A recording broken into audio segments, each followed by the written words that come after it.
Welcome to Faith to Lead. I'm delighted that you're here today. Every time that we gather and we get together on these sessions, it's exciting because right now in the world that we're living in, we need great leadership more now than ever before. So I got a question for you. What process should you immediately start when you become a leader? Now, you may have been a leader for a long time, maybe emerging leader, contemplating in leadership. And with many of us, we come with many preconceived notions as far as what it means to be an actual leader or to be a good one. But the question I have for you is, what should you be doing? What are some of the key things that you should be looking out for? But before we jump into that, I want to give you some fresh statistics. Every time that we gather, it's always fine and good to know exactly what's going on in the world that we're living in.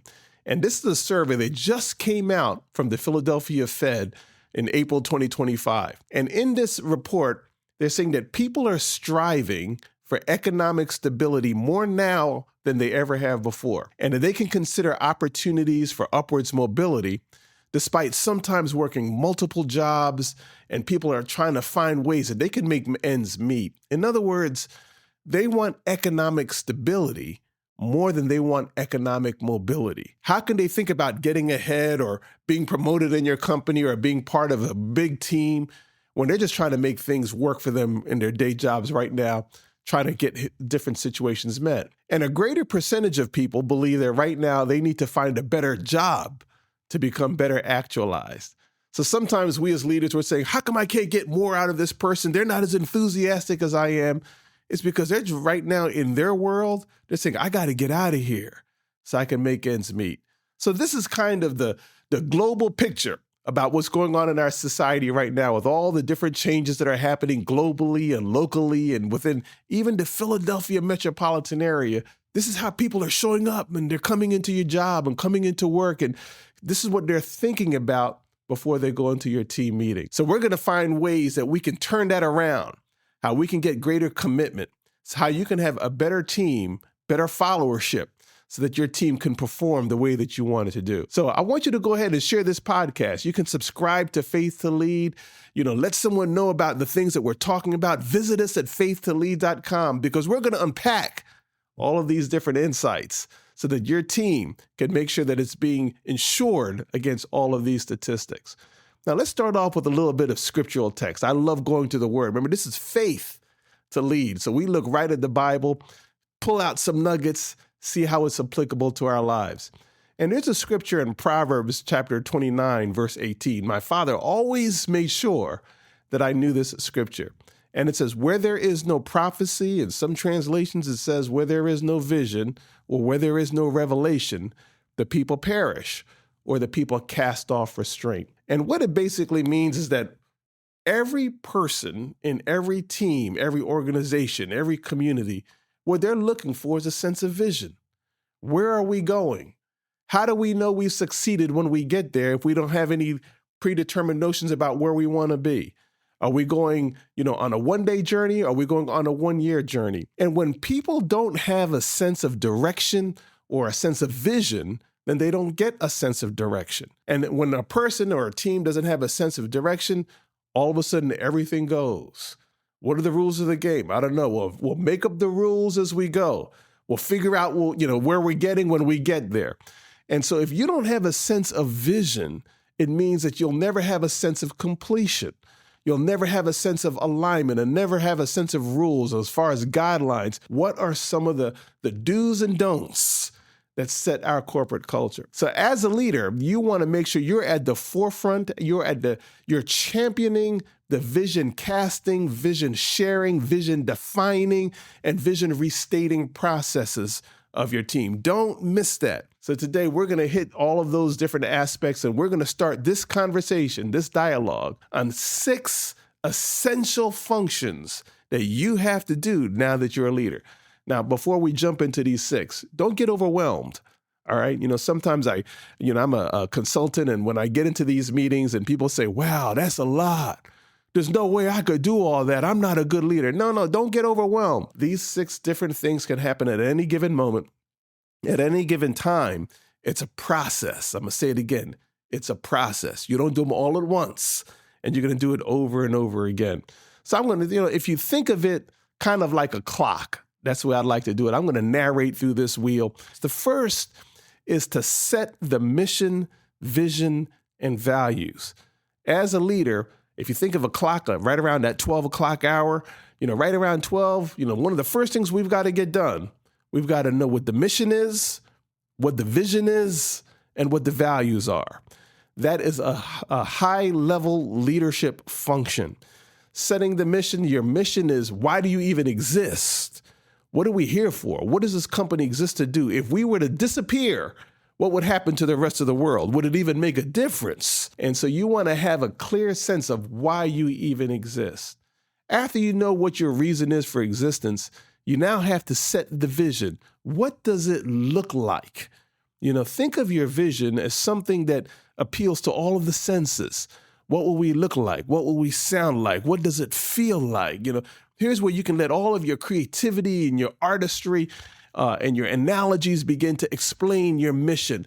In 5 years, we will look like this, sound like this, bring this to our industry, bring this to our community. All of those answers and those words speak to your vision. And your values, that's your ideals. What are our beliefs? What are the rules to the game? Does anything go? If someone disagrees, if one person on your team disagrees with someone else on your team, how do they handle that conflict? Can we shout? Can we scream? Do we handle it? Do we not handle it? Is sweeping it under the rug, is that part of our culture, or is it dealing with it up front? What's our views on new technology? Are we highly innovative, or we say whatever the new thing is, we need to master it? Or, at the other polarity, are we saying, we value consistency? Let's use the same thing until the wheels fall off. All of those different ideas and competing thoughts and interests, they speak to you the values, how you get from here to there. So you want to have that handled. There's that leadership function. What is our mission? What's our vision? What's our values? Another process you want to discover is your drivers. Your drivers are, what are we good at? What are we bad at? What are some of the core competencies that we bring to our industry, to our team? I could tell you right now, as a leader, I struggle with that. If someone were to say, Aubrey, in the organizations that you run, what are you good at? I struggle because sometimes the things that I say that we're good at, others will say that really isn't your strength at all. I'm being honest with you. And other times, things that I think, well, that's not that big of a deal, that say that's your strength. So often discovering your drivers, it involves the help of other people. For other people to come to you and say, you are good at this. This is what separates you from every other company, every other team, every other leader, every other organization. These are the things that make you go that no one else is doing, saying, or bringing to the market like you are. So sometimes discovering your drivers means you're going to have to go outside of yourself, your own thoughts, your own implicit beliefs, and say, what do you think we're good at? So that's a second part of that. If you think of that right around that 1 o'clock, 2 o'clock part of a clock. So the first was set mission, vision, and values. The second, discover your drivers. The third is create business strategy. Your business strategy, if you will, that's actually all the practices of your team, how all your processes. Have you ever had a person in a team meeting and when you're talking about vision, they look bored or they look stressed, but they say, how are we going to do this? Where are we going to get the funds from? What are we going to do first, second, third, and fourth? That's your strategy. So when you think of the processes, think business strategy. The next, if you think of that right around that 4 o'clock hour, remember you have mission, vision, and values. Then you have discovering your drivers, your business strategy. Then you have developing your leadership strategy. And this is where some people get confused between business strategy and leadership strategy. Leadership strategy involves your people. Business strategy is your processes. Your leadership strategy is who's going to lead what group and what team and what part of and what aspect of achieving this strategy. Leadership strategy is all the personnel problems. Well, that's a great idea, but we don't have the people to do it. That's a great idea, but the people we have to do it don't want to do it, or they don't have the skills to do it, or they don't have the training to do it. When I look at a team of 10 people, 4 of them are on the cusp of retirement. How are we going to answer filling all these gaps and needs after they retire? So when you look at all of that human resource and development side of things and the actual people, that's your leadership strategy. So often, let me stop right there. When we get into vision casting experiences or strategic planning projects, and we start off talking mission and vision, invariably, I'll see someone starting to get stressed. And they'll say, this is all great, but it'll never happen. And sometimes people will look at that individual and say, you're not contributing anything to this discussion. You're casting water on this idea or this thought. And that's not their intention to bring a damper to the visioneering process. But what it is they're uniquely suited to develop leadership strategies. They don't see the people. They don't see the resources. They don't see the funds. They don't see the discussion about, what will be the structure of leading and guiding this change and bringing this idea to fruition. Is this just a conversation or will it really happen? And so often what it is it's not that person isn't a good leader. It's that they bring a unique competency to developing the leadership strategy. So that's very important. So it's not that they're the wrong person in the room, just know where they fit on this clock. So developing leadership strategy involves of looking at your people, your human resources, and seeing what they bring to the team. The fifth aspect of this, if you think of this like right around at 6 o'clock or 7 o'clock, that's execute, perform, and learn. Now here you get into the nitty gritty. What is the action plan? What's the scope of work that we have to do? What's the schedule? What are we going to do on Monday? What's the budget? What's the resources? It's dealing with the allocation of all of your resources, implementing that work, implementing the plan, performing the plan that was set from the business strategy through your leadership strategy and being guided by it. And here's the key, and learning from it. Learning means you have to assess it. You have to have your analytics, your KPIs, your performance indicators, something that's predetermined to help keep the score of, are we winning? Are we doing what we wanted to do? Are we achieving what we want to achieve? One of the essential functions of a leader, and when you're working through this guiding team to work through this process, is predetermining what you're going to measure. What does success look like? How many people are we looking to reach? Which areas are we looking to reach? Which communities are we looking to reach? What are we trying to achieve by the end of the first quarter, the second quarter, the third quarter? These are leadership functions, and you want to have some kind of metrics so that when you get to this stage of evaluating and of performing and of learning and of executing, that you have something that you can look back to and measure yourself periodically, quarter after quarter, so you can see how you're doing. The last, if you look at this, think of this as a wheel, and you get right around to that 9 o'clock hour, it's to assess the internal and external environment. That means you have to look at, how are our people doing? How are our teams doing? The people that I put into leadership, are they thriving in those roles of leadership? When we reevaluate our leadership strategy, is it working? Is that the right leadership strategy? Is that the right business strategy? Did we really meet the right, drivers? Are we really meeting the need that we set in this vision and this mission? How are our values doing? Do we need to redefine some new values? And so you're going to assess how your internal organization is doing. And you're also going to assess how well the external environment is doing outside of the organization. Are we still meeting needs that the community is bringing to us? Is our industry still relevant? Are there some things in our industry, and as far as legislation and government and technology, is there some new things coming now that we should take into assessment as we look forward and into the future? When you look at that assessment of internal and external environment, it's so important. I'm going to tell you a little story. Every once in a while, and I lead a church. I also lead a couple nonprofits. We can get caught in a routine. This is what we do day after day, week after week, month after month, year after year. And sometimes we say, well, if we're hitting all of our expenses, if we're meeting our goals, all is well. But every once in a while, we're presented with some kind of societal shift, COVID for us was a societal shift. When you look at really some of the a new presidential administration we have right now, it's causing a shift. Whether you like it, love it, doesn't matter. There's new ideas, new thoughts. The world is changing, which means the environments are changing. The lending communities are changing. The approach to technology is changing.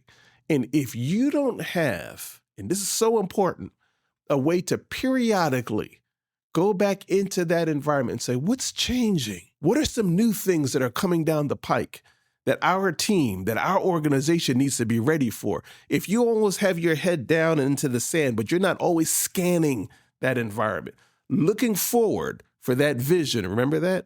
Where there's no vision, the people cast off restraint. How can this environment be managed and stewarded in a way so that we can thrive, so that we can excel?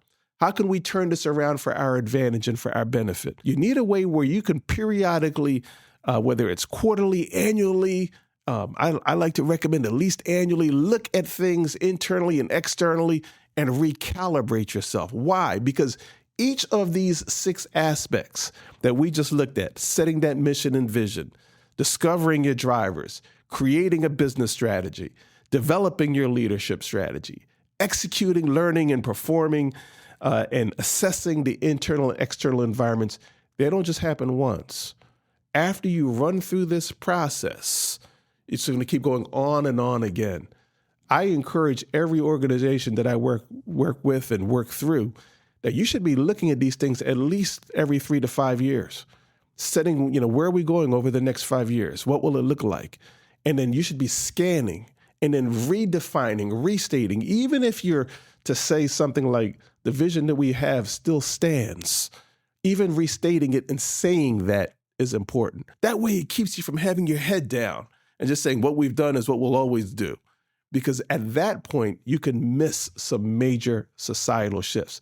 I want to tell you, I'm loving this conversation. I do this all day, every day. I do classes, I do consulting with individuals, but I love the fact that we can just gather right here and talk on Faith to Lead about some of these principles.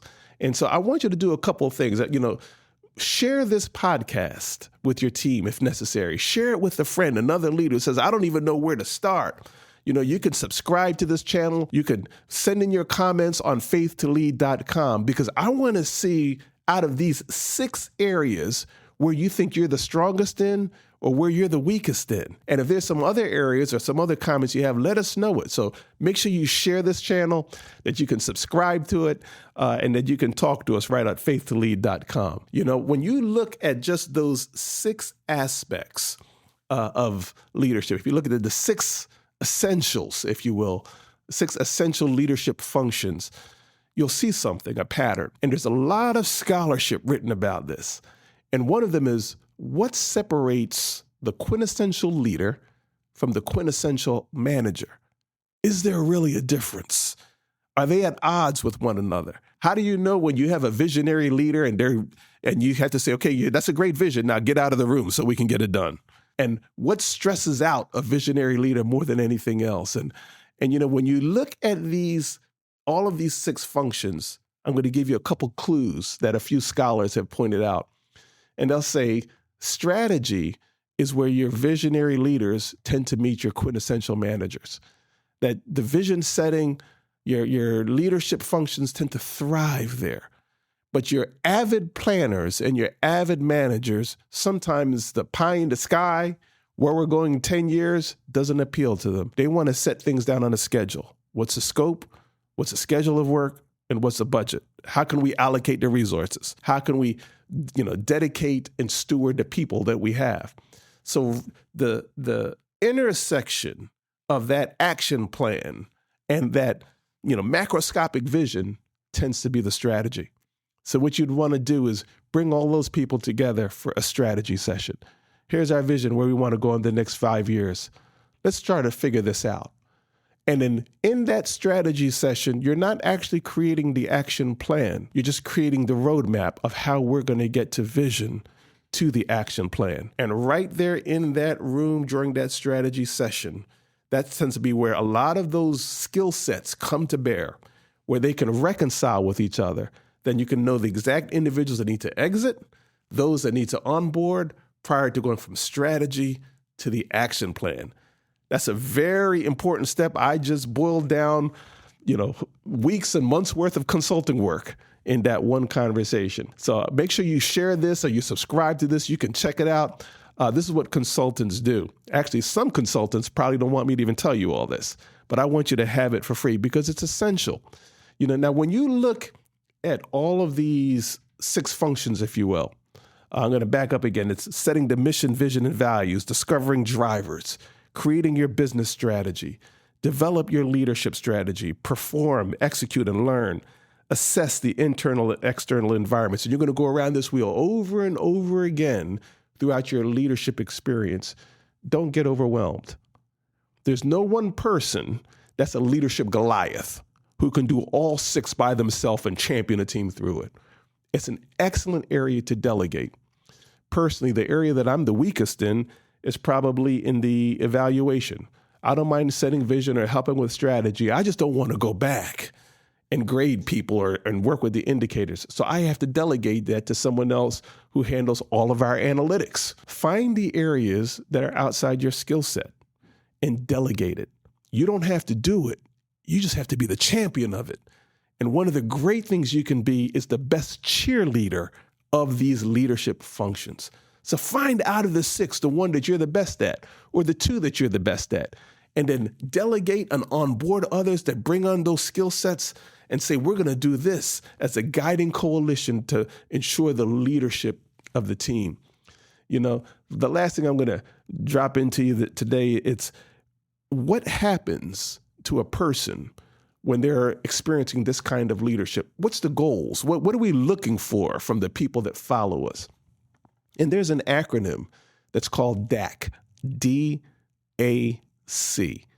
Don't miss this. I want you to write this down. This is what you're looking for from your team. The D stands for direction. Everyone that follows you should know the general direction of the team. If someone's saying, where are we going? You need to stop and answer that question. People need direction from you. The A stands for alignment.